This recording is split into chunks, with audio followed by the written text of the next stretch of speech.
If you ask someone who's lived in a nursing home about their experience, you might expect to hear about the practical aspects: scheduled meals, medication management, safety checks. Yet rarely do people talk about the deep emotional shift that occurs once you surrender your personal home for a place where every day feels the same. At first, it might appear to be a relief. You don't have to cook or clean, and there's always someone around if you need help. But then, little by little, a heaviness sets in. You're no longer a homeowner, a spouse in the same house, or even just a resident of your old neighborhood. You're a patient in a facility that's designed to streamline care, not celebrate individuality. Some wake up every morning feeling aimless. Others find themselves longing for the familiar rituals that once defined each day, like brewing that perfect cup of tea in a favorite mug or quietly reading a newspaper in a favorite corner of the living room. Loneliness can creep in, even surrounded by people. Before you know it, your daily schedule revolves around a routine that feels foreign. And that's when the sadness sinks its roots in deep. If you've ever visited a nursing home, you may have noticed the hush in the hallways. Even in places bustling with staff and residents, there's a subdued energy. Over time, that subdued energy can create a sense of isolation, like the building itself is gently urging everyone to keep their voices down. This atmosphere can chip away at self-confidence, fueling emotional withdrawal and ultimately regret. But that isn't the whole story. Beyond the emotional toll lies another layer of regret that has less to do with sadness and more to do with personal identity. And that's where we're headed next. Imagine stepping into your bedroom only to find that your beloved furniture, family photos, and keepsakes are no longer there. Instead, you're greeted by a single bed, a simple dresser, and sterile walls. It might be functional, but it's not your own. That's the experience many have when they first move to a nursing home. The well-intentioned aim is to make the environment practical and safe, but the cost of this practicality often includes your sense of identity. A lot of people discover too late that their personal essence, built over decades, is difficult to preserve in a place with strict space constraints and standard issue furniture. Your cherished routine of hanging up holiday decorations or rearranging the living room on a whim is replaced by rules and schedules. There's little room for spontaneity in a setting designed for uniformity. One resident might have been known for her elaborate home garden with roses and fresh tomatoes. Now, she can only maintain a small potted plant by the window if regulations permit. Another used to have a garage full of tools and spent hours tinkering, but those items remain locked away or sold off, leaving him with no outlet for creativity. When these symbols of identity vanish, it isn't merely an inconvenience. It's a silent erosion of the self. Being told when to eat or how to dress can sound trivial until you realize these small freedoms once formed the backbone of your individuality. Day by day, you feel yourself blending into the uniform routine that dictates everyone else's life, too. These losses don't come all at once. They happen in increments. A photo you decide not to bring, a tradition you can't continue, a hobby that the facility can't accommodate. Before you know it, you look around and barely recognize the life you're living compared to the one you left behind. And that sense of disorientation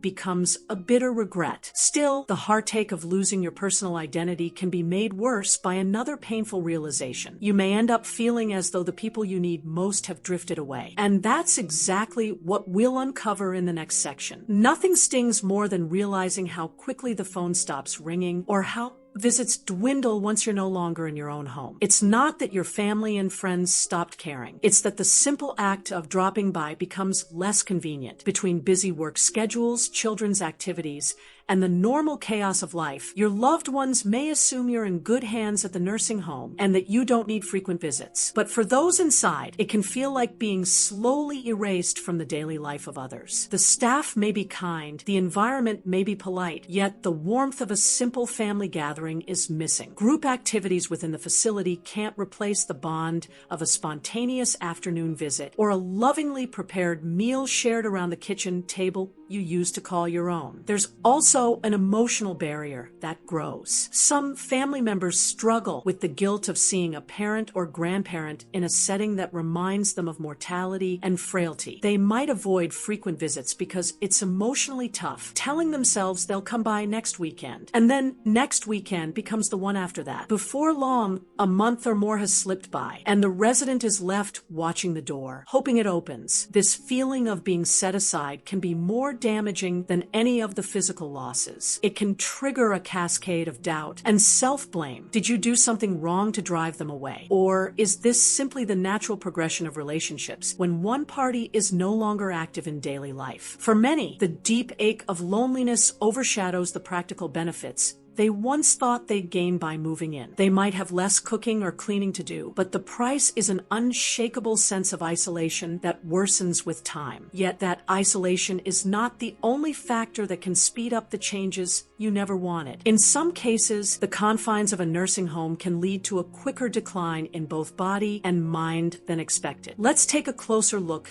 at how that happens. When you first arrive at a nursing home, you might feel a sense of relief. You won't need to worry about vacuuming the rugs or shoveling the snow on the driveway ever again. And if you have a medical condition, staff members are there to ensure you're taking medications properly or monitoring your vitals. Initially, it's all so reassuring, but beneath that cushion of care lies a double-edged sword. The very support that makes life easier can also remove the little daily tasks that keep bodies and minds active. Think of all the small movements and decisions you make when living independently. Climbing stairs to get your laundry, choosing groceries at the store, bending down to pick up mail, or walking a few blocks to a neighbor's house. Those simple actions maintain muscle strength, balance, and a sharp mind. In many nursing homes, so much is done for you that your muscles and reflexes no longer face constant challenges. Over days, weeks, and months, it adds up. Bodies adapt to the lesser strain by losing stamina and flexibility. Joints stiffen. The motivation to keep moving can evaporate when everything is provided right at the doorstep. Literally, sometimes, mentally, it can be just as subtle yet profound. When you're not engaging with fresh experiences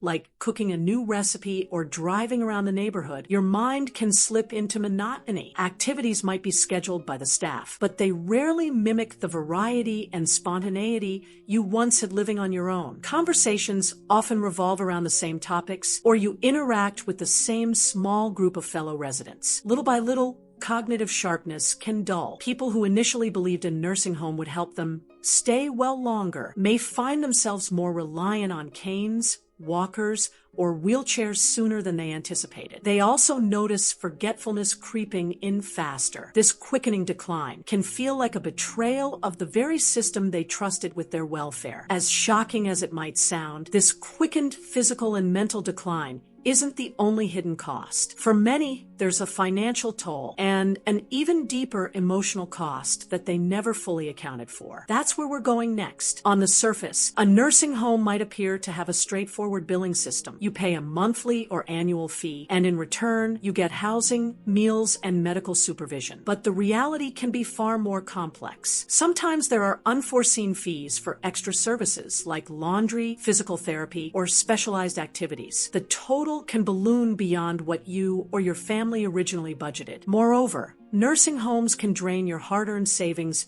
much faster than you might have anticipated. If you'd planned to pass something down to your children or grandchildren, you may watch that future inheritance evaporate. In some cases, families are forced to make difficult financial decisions, perhaps selling off your home or other assets to keep paying for care. It's a twist that no one wants to face. The place you chose to make life simpler ends up putting immense financial strain on you and your loved ones. Then comes the emotional cost. It's not just about money. It's about the sense of control over your own life decisions. When finances get tight, you may need to cut back on small comforts, those extra cable channels or the occasional treat from a local bakery or a trip out to a play or a park. Little sacrifices, yes, but they pile up, reminding you that your quality of life depends on a budget that grows more restrictive. There's also the knowledge that your family might be stressing behind the scenes, struggling to manage costs. Guilt can arise, overshadowing whatever sense of relief you first felt about moving in. Some older adults become increasingly reluctant to ask for anything beyond the basics, worried they'll add to the family's financial burdens. That can lead to further isolation and a reluctance to speak up about unmet needs or changes in health. At this point, you might be thinking,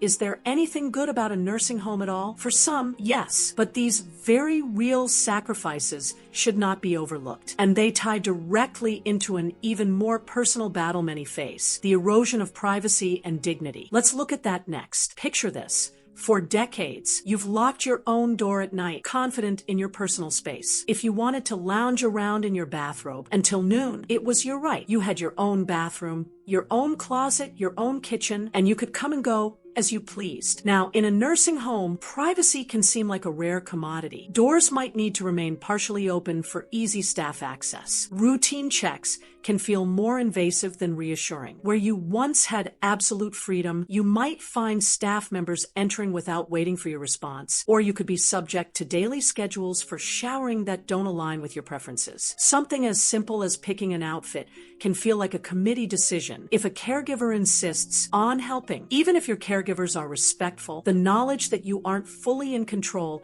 can slowly wear on your sense of self. Bathing, dressing, and using the bathroom become moments when you're reminded of what you can't do alone anymore, or at least what the home's policy dictates you need help with. Worse still, you might share a room with someone you've never met before moving in, and that person's habits, volume, or even emotional state could disrupt your peace. It's not uncommon to hear stories of sleepless nights because a roommate's TV is too loud or they talk in their sleep. Requesting a private room is often more expensive, and even then, staff still have the authority to enter when they deem necessary. This loss of privacy bleeds into a loss of dignity. It's an open secret in many facilities. Staff, overworked, and handling multiple residents sometimes forget to treat each person as an individual. You might be spoken to in a patronizing tone, or your concerns might be dismissed under the assumption that at your age, you'll forget you mentioned it. Over time, these small indignities stack up, each one eroding the self-worth you spent a lifetime building. But even if you decide you can no longer tolerate these conditions,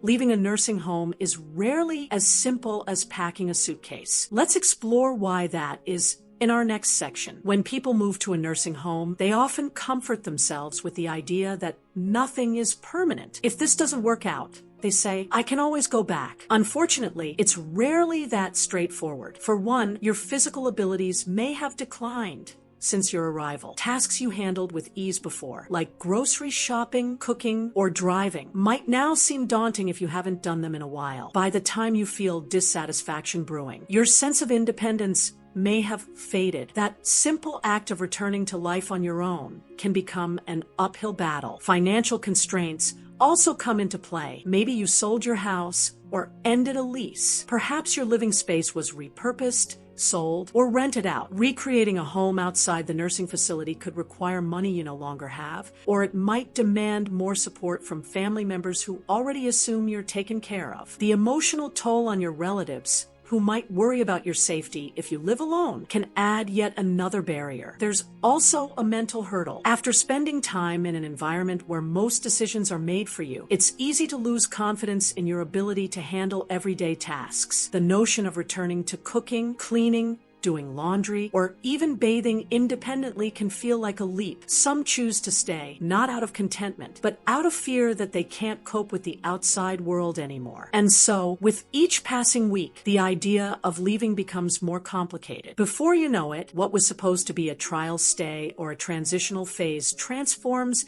into a permanent living situation. That realization can be one of the heaviest regrets of all. Recognizing you gave up your home and your independence, and now you might be too changed by the experience to fully reclaim them. Growing older doesn't have to mean surrendering the freedom, identity, and sense of purpose you've spent a lifetime building. And yet, for many, the nursing home experience can erode these essential pieces of who we are. The emotional toll, the feeling of being forgotten, the faster than expected physical decline, the financial strain, the loss of privacy, and the difficulty of leaving once you're in. All of these regrets loom large for those who made the move without fully understanding the consequences. Does this mean nursing homes are universally bad? Absolutely not. For individuals with complex medical needs who require round-the-clock care, A facility can be a lifesaver, literally. But for anyone considering this path, it's crucial to recognize what might be sacrificed in the process. Perhaps there are alternatives: in-home healthcare services, assisted living arrangements that allow more independence, or family support plans that keep you in your own space longer. The key is to make an informed decision. If there's one takeaway from this entire discussion, let it be this: consider every facet of life you value, your freedom, your routines, your sense of belonging, and ask whether a nursing home will safeguard or diminish those treasures. Because once you choose to walk into a facility, it may shape the rest of your life in ways you never anticipated. If you found these insights compelling, take a moment to reflect on your own plans or the plans you might have for a loved one. Do your research, explore alternatives,